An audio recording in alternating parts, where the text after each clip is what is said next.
Hi అండి, అందరికీ నమస్కారం.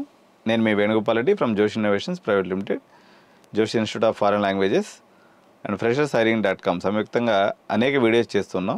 ఇప్పుడు మనం కంపారిటివ్ అనాలిసిస్ చేస్తూ ఉన్నాం అనమాట. ఒక్కొక్క స్టేట్లో ఉన్నటువంటి మంచి కాలేజీల యొక్క కంపారిటివ్ అనాలిసిస్ చేస్తూ ఉన్నాం. అయితే ఇప్పుడు నేను కొన్ని కాలేజీల యొక్క కంపారిజన్ చెప్తాను. ఉదాహరణకి మనకి ఎంవిఎస్ఆర్ కాలేజ్ తీసుకుందాం, లేకపోతే శ్రీనిధి కాలేజ్ తీసుకుందాం. వీళ్ళ యొక్క యావరేజ్ ప్యాకేజ్ ఒక 10 లక్షల రూపాయలు ఉంది. ఫీజు ఏమో 16 లక్షల రూపాయలు ఉంది.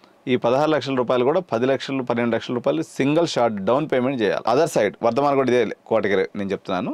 ఇదంతా కూడా 8 నుంచి 8 లక్షలు యావరేజ్ ప్యాకేజీ ఉంది వీళ్ళకి. 9 లక్షలు 8 లక్షలు ఉంది. అదర్ సైడ్లో బెన్నెట్ యూనివర్సిటీ ఉంది, అత్యంత పెద్ద group, times of India group. 11 లక్షల యావరేజ్ ఉంది శాలరీస్ రూపంలో. 11 లక్షల యావరేజ్ ఉంది. వీళ్ళకేమో 8 లక్షల యావరేజ్ ఉంది. మీకు అక్కడ కానీ తీసుకున్నట్లయితే, మీకు జేఈలో కానీ ఇంటర్లో కానీ మంచి స్కోర్ కానీ వచ్చినట్లయితే అప్రాక్సిమేట్గా మీకు 12-13 లక్షల్లో మొత్తం బీటెక్ అయిపోతుంది. ఇది కూడా ఇన్స్టాల్మెంట్ పద్ధతిలో కట్టుకోవచ్చు. ఏ సంవత్సరం డబ్బులు ఆ సంవత్సరం. మీరు ఆలోచించండి, ఫస్ట్ ఇయర్ కట్టే డబ్బులతో మొత్తం మీకు 4 ఏళ్ళు బీటెక్ అయిపోతుంది. ఇంకో 4 లక్షల రూపాయలు తక్కువ డబ్బులు, Delhi exposure, times of India లాంటి పెద్ద గ్రూప్ యొక్క బ్రాండ్, మీకు హిందీ ఇంగ్లీష్ వచ్చేస్తుంది. హ్యాపీగా మీరు అక్కడికి వెళ్ళి చదువుకోవచ్చు. మోరోవరు మీ ర్యాంక్కి అంటూ ఒక రెస్పెక్ట్ ఉంది. ఇప్పుడు నాకు 90% వచ్చిందని ఈ ప్రైవేట్ కాలేజెస్లో, ఇక్కడ మన తెలంగాణ కాలేజెస్లో ఎక్కడ పోయినా నువ్వు ఎంత డబ్బులు తెచ్చావంటారు తప్ప నీకు ఎంత ర్యాంక్ వచ్చింది, ఎంత పర్సెంటేజ్ వచ్చిందని చూస్తున్నారు. ఏదో 90% మామ అనిపించేదానికి తప్ప they are not so serious. మంచి పర్సెంటేజ్ వచ్చినటువంటి వాళ్ళకి ఎటువంటి తగ్గింపు లేదు. గోకరాజులు అనుకోండి, వర్ధమాన్ అనుకోండి, సిబిఆర్ అనుకోండి, ఎక్కడైనా కూడా 90% క్రైటీరియాగా వాళ్ళు పెట్టుకున్నారు తప్ప 97% వచ్చిన వాళ్ళకి వీళ్ళు ఏం చేస్తున్నారంటే స్కాలర్షిప్ స్కీమ్ అనేది తెలంగాణలో అసలు అమలు పరచడమే లేదు. టాప్ 10 కాలేజీలో అయితే మరీ నిర్దాక్షిణంగా ఏదో 90% మొక్కుబడిగా దాన్ని క్రైటీరియాగా పెట్టుకొని చేసేస్తున్నారు. మెజారిటీ ఆఫ్ ది కాలేజెస్ ఇదే ఉంది. ఎందుకు మీరు బెన్నెట్ ఆప్ చేసుకోకూడదు? ఇప్పుడు నేను చెప్పినటువంటి సోకాల్డ్ కాలేజీలు ఎంవిఎస్ఆర్ తీసుకోండి, లేకపోతే శ్రీనిధి తీసుకోండి, వర్ధమాన్ తీసుకోండి, సివిఆర్ తీసుకోండి, కేఎంఐటి తీసుకోండి, అది మరి పెట్టంత కాలేజ్. ఈవెన్ గోకరాజ్ తీసుకోండి, గోకరాజ్ తీసుకున్నట్లయితే ఇవన్నీ కాలేజీలు కలిపితే ఎంత సైజు ఉంటుందో, ఎంత ప్లేస్ ఉందో, ఓన్లీ బెన్నెట్ అనేది ఒక్కడ యూనివర్సిటీ అంత పెద్ద సైజు.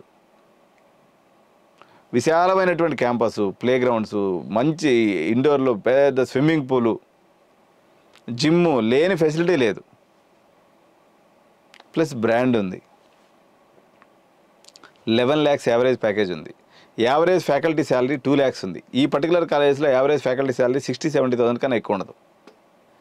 కేవలం వీళ్ళ మెహర్బానీ ఏంటి అంటే, మేము మాత్రమే ఇక్కడ ఉన్నాం, వేరే వాళ్ళకి స్కోప్ లేదు, తెలంగాణలో యూనివర్సిటీస్ రాలేదు, రానివ్వరు, వీళ్ళకి లాబింగ్ నెట్వర్క్ ఉంటుంది కాబట్టి అలా నడిచిపోతూ ఉంది. దూరం కదా అని కొంతమంది పేరెంట్స్ అంటూ ఉంటారు. అనుకుందాం, దూరం అనే మాటను ఒక నిమిషం అనుకున్నట్లయితే, మీరు ఒక కరీంనగర్ నుంచో, మంచిర్యాల నుంచో, లేకపోతే ఆదిలాబాద్ నుంచో తీసుకొచ్చి మీరు ఇక్కడ ఒక ఎంబీఎస్ఆర్లోనో లేకపోతే వర్ధమాన్లోనో వేయాలనుకుందాం. మీరు కనీసం 6-7 hours జర్నీ చేయాలిగా. ఇక్కడ దాకా వచ్చినటువంటి వాళ్ళు శంషాబాద్లో ఫ్లైట్ ఎక్కితే పోయి ఎయిర్పోర్ట్లో దిగుతారు, అక్కడ నుంచి గంటలో బెన్నెట్లో ఉంటారు. మీకు అదే జర్నీ అవుతుంది. మీరు ఒక 10-20 సార్లు తిరిగినా పట్టుమని ఒక 3-4 lakhs వేరియేషన్ వచ్చేస్తుంది. ఫ్లైట్లో తిరిగిన ఎక్స్పీరియన్స్ ఉంటుంది. ఇంటర్నేషనల్ ఎక్స్పోజర్ వస్తుంది. ఇంటర్నేషనల్ ఫ్యాకల్టీ ఉన్నారు, 10 రాష్ట్రాల పిల్లలు ఉన్నారు, ప్లస్ బ్రాండ్ కూడా ఉంది. ఈవెన్ జీడీ గోయంక తీసుకున్నా సరే, మీరు కొంచెం పద్ధతిగా ఉంచుకోవాలనుకున్నట్లయితే జీడీ గోయంక కూడా 100 ఎకరాల క్యాంపస్, 14,60,000 ఇంక్లూడింగ్ హాస్టల్ ఫీజుతో కలిపి, AC class rooms, AC swimming pool, AC gym, తిరిగినంత దూరం మీకు నడిచినంత దూరం వాకింగ్ ట్రాక్. గురగ్రామం లాంటి, ఇప్పుడు మనకి గచ్చిబౌలిలో ఉంటే ఎట్లా, గురగ్రామం అలాంటి ప్లేస్ అనమాట. Gurugram is equal to our Gachibowli. అంత ప్రీమియం లొకేషన్లో ఉంది. వాళ్ళు ఇంక్లూడింగ్ హాస్టల్ 14,60,000 తీసుకుని ఉంటే వీళ్ళు ఒక్కొరు ఓన్లీ డొనేషనే 14,60,000 అడతారు. అది ఎందుకు అర్థం కాదు. ఆడపిల్లల్ని బయటికి పంపించలేక, ఎక్స్పోజర్ లేక వాళ్ళ దగ్గరికి పోయి మనం పడిగాపులు కాస్తున్నాం కాబట్టి ఈరోజు వాళ్ళ యొక్క డిమాండ్ ఆ రకంగా ఉంది. ఆలోచన చేయండి తల్లిదండ్రులారా. Thank you.